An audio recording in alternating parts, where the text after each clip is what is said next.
Hi students, today's video is going to be pretty short. It's just an introduction to banking. So let's go ahead and get started.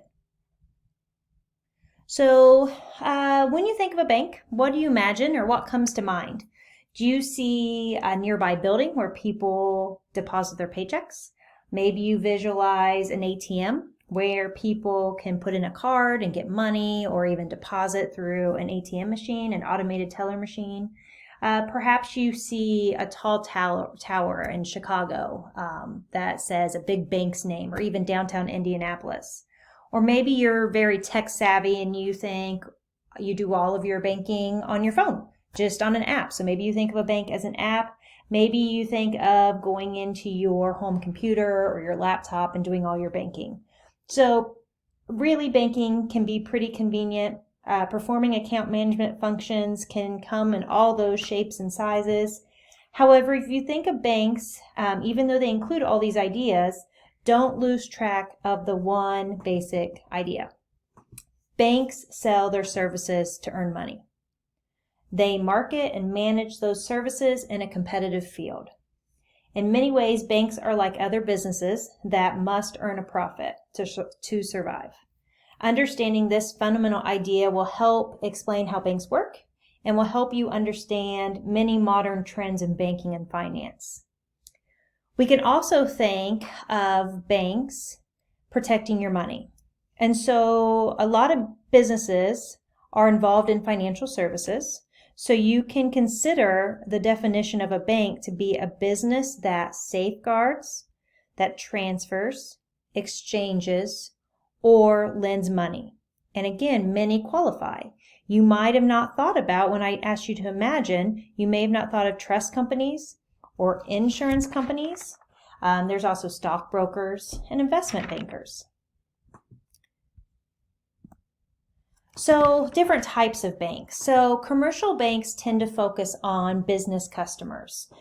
Commercial banks do about 60% of the deposits and loan businesses in the United States. So these are big companies out to help big business. Some of these companies, you might think of Chase. Is Chase a commercial bank? It does commercial banking, absolutely.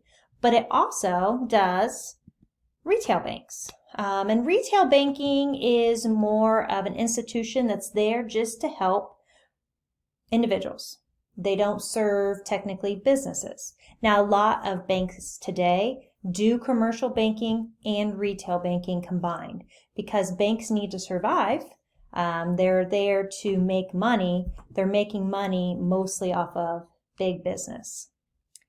Retail banks can have names such as mutual savings banks, savings and loans, credit unions, and again, they're there to help the individual. Another type of bank that I hope to get pretty deep into this semester is central banks.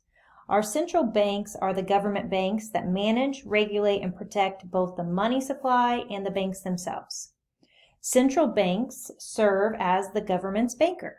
So these central banks issue currency and conduct monetary policy. In the United States, we call this the Federal Reserve System. It's there to perform the central banking function.